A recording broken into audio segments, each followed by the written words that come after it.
That type of a sensation. Now there's other stuff. There's a piece of, in terms of taste buds, back here, even vagus you have taste buds way back here in the pharyngeal portion near epiglottis. You also have taste buds here.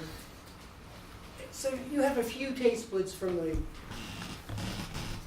vagus and a few from the glossopharyngeal. But don't worry about that. Just know that chorda tympani is the primary, the oral portion of your tongue. And those come from the papilla, what are called filiform papilla, because they look like, if you look at someone's tongue, you can see the little papilla that stick out. That's where the taste buds reside. So, front of the tongue, sensory trigeminal. Back of the tongue comes from 3 and 4 arches. That's vagus at the very back near the epiglottis, and it's the 9th cranial nerve just anterior to that. What separates that is sulcus terminalis right here, and that hole in the back of your tongue that sits right there is the foramen cecum, and that's where the thyroid gland goes through to find its adult home. Incidentally, the thyroid gland is the first endocrine gland that's formed in the human body, formed very early embryologically. The muscles come from the occipital somites and migrate into the tongue. Because of that, they drag their own nerve with them, and that is the hypoglossal nerve. So, see how simple the tongue is? Now, facial prominences. As I said, some places call them facial processes, facial swellings. I don't care. Most people call it prominences. Again, we're talking about neural crest goes into the arches. And it starts, the arches then, not only do they do all this other stuff, they start making these prominences that end up forming the face. And in the human embryo, once you're beyond the fetal stage, in the human embryo, by week 10, it looks like a face. It happens really quite early. So these prominences are, I should have done this differently. The nasolacrimal groove is not a prominence. I'm sorry. That was my fault. I shouldn't have put it in there. The nasolacrimal groove is where 2 of the prominences come together, which I'll show you in just a second. And that is why in the nasolacrimal, does everyone know what apoptosis is? Apoptosis is programmed cell death. Did you remember when he showed last week, he showed that hand, that the digits were all tied together with ectoderm?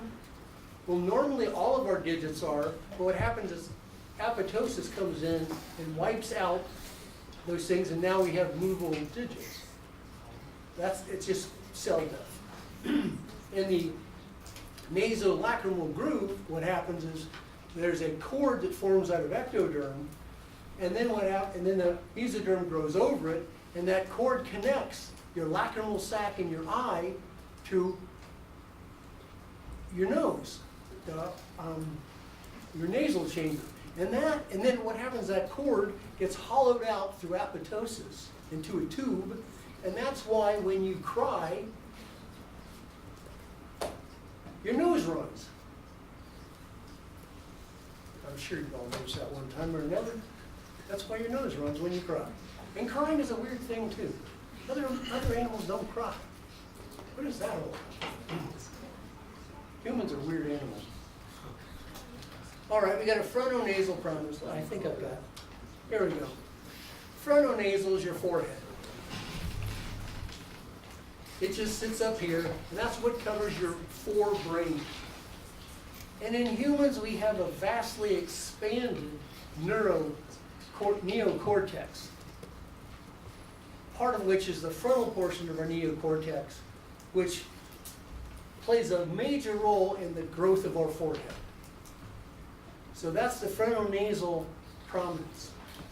Then around what is called the nasal placoid.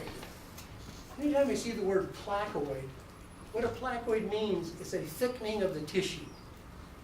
And if you look embryologically at where the eye is and where the nose, what will become the nostril, it thickens, the ectoderm thickens, and that's called a placoid. Same thing goes for your otic placoid, which is your hearing. That also turns into a thickened area. But we've got frontonasal, then we've got these guys. We have a median prominence, and we have a lateral nasal prominence. Then we've got, come down here, these join together, and the reason that they do, first of all, your eyes look like they're on the side of your head, and they are on the side of your head. But as your brain grows, it pushes them apart and pushes them to the front, and that turns into what we're accustomed to seeing. But the placoid turns into your nostril, and you have on one prominence it turns into the ala, and on the other one it turns into the middle of your nose, into the nasal philtrum, that line you have down here, which only humans have. If you look at your cat or your dog, they don't have a philtrum. They have a line. It's called a rhinarium. They have a line that runs from their nose down to their lip. It's a totally different structure. Only humans have that weird philtrum. Only humans have, well, no, only mammals have those muscles that attach from the bone and go into the dermis. And that's what your facial muscles are, as well as platysma.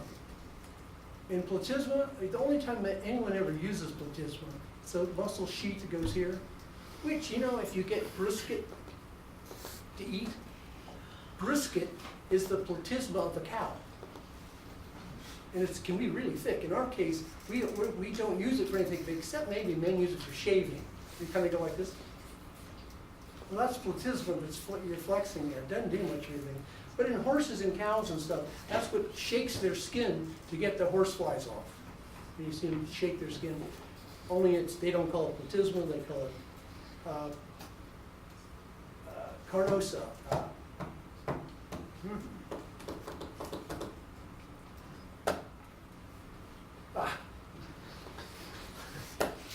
It'll come to me. Trust me. It'll come to me. It's called later. Later. I can't. Anyway, I can. Pentacles carnosa or something like that. Anyway, it's been a while since I did my comparative anatomy.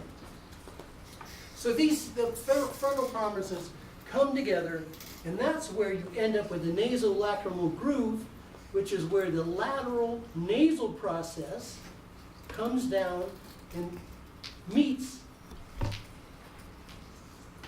the maxillary process. That little line right there is the nasolacrimal groove. That's when it comes up here to the eye, to the lacrimal sac, and then runs and goes into your nasal opening. So all of this is forming the face, and it's all neural crest. If there's a problem, and oftentimes the problem is this, they're lined in epithelia. If the epithelia does not dissolve, then when the two pieces of mesenchyme come together in the different prominences, they can't fuse, or they don't fuse properly. And that's why you get a cleft. Or it can also be, that's probably got to do with the cilia. But that's when you start having cleft palates and all that kind of thing. And the importance in this is humans also have a hard palate. And the hard palate allows us to suck. We talked about mammals have to nurse. In order to nurse, you have to be able to create negative pressure. Well, if you don't have a hard palate, you can't create negative pressure. And that's part of the thing in creating that hard palate, is so we can, and the facial muscles allow us to create negative pressure to nurse. Did anybody here ever have a turtle as a pet? Good. Did you ever watch your turtle when it drinks water and how the water comes out of its nose? It does. When turtles drink, the water comes out of their nose because they don't have a hard palate. So that their oral cavity is connected to their nasal cavity, so they can't suck. Of course, you can probably creepy if a turtle can suck, but they also have no facial expressions. But the water comes out their nose. But in our case, it doesn't unless you have a cleft palate, in which case it can. Just to show the same thing, you just see these things expand. Frontonasal is your forehead. Then you form around your nose. You've got the lateral and the medial nasal. you've got the maxillary, and then you've got the mandibular prominence. All of this is there to form the face.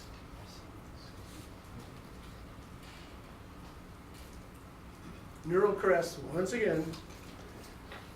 Now, we're not going to talk about this today, but you'll notice on top of this, where the maxillary and the mandible join, what happens is you end up with the epithelial layer right there. What are they calling this? I have to think. That little layer right there, that's an ontogenetic or ontogenic layer, which is that's where the teeth come from.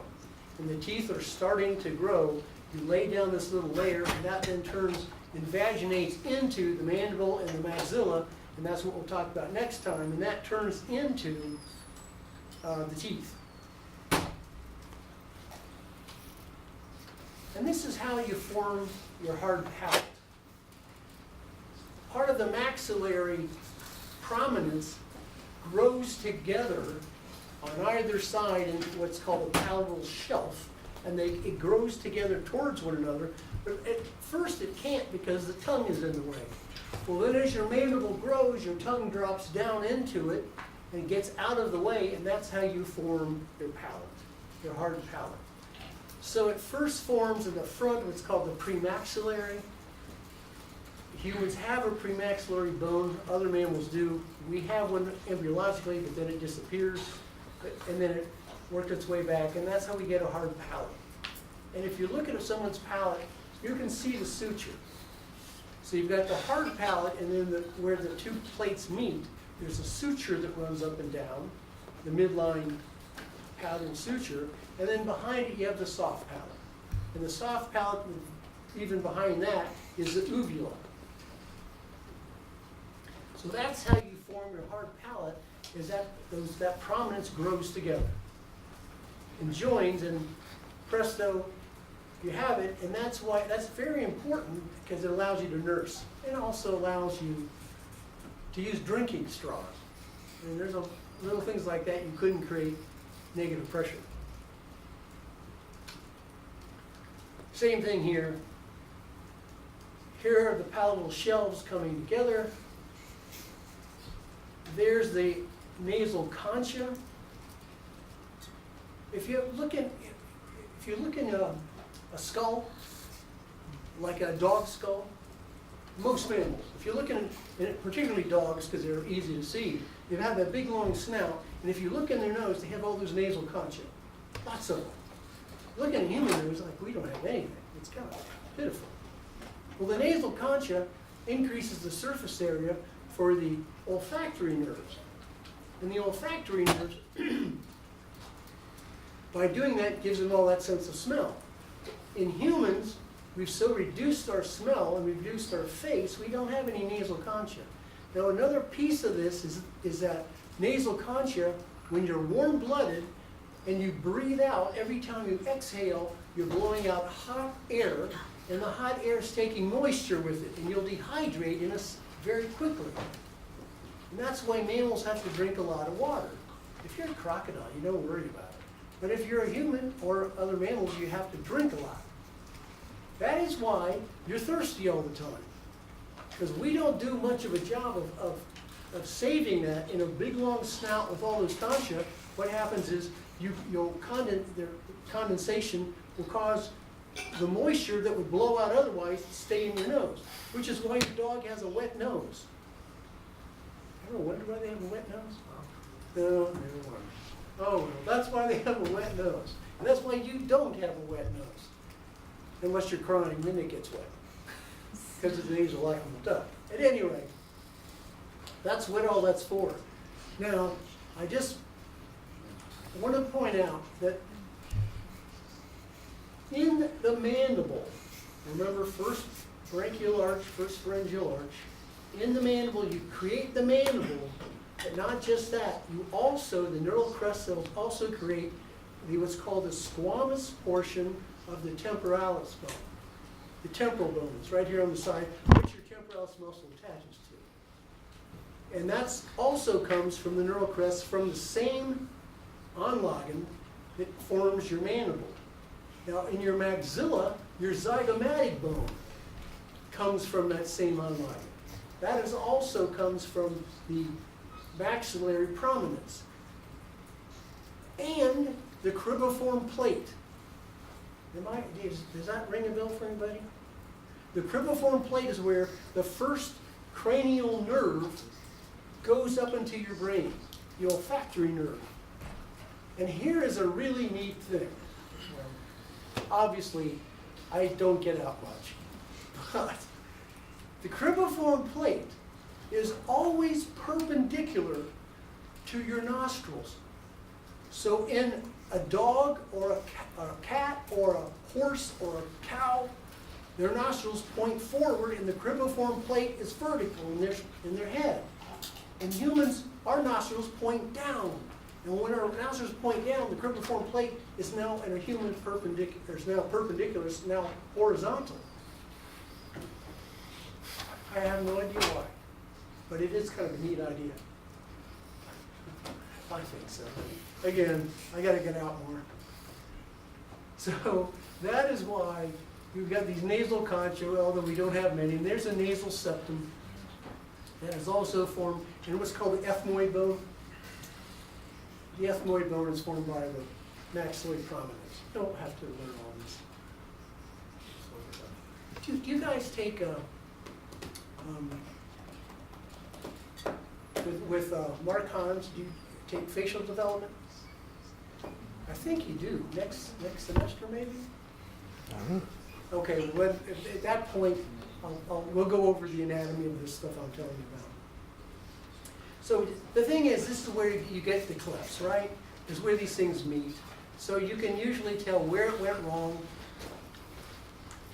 It's rare, but sometimes you'll get a cleft where the two halves of the mandible don't meet, although that's exceedingly rare. You can get one where the two maxillae don't meet, a cleft there, that's not so rare. You'll get a cleft palate, which is part of that same situation.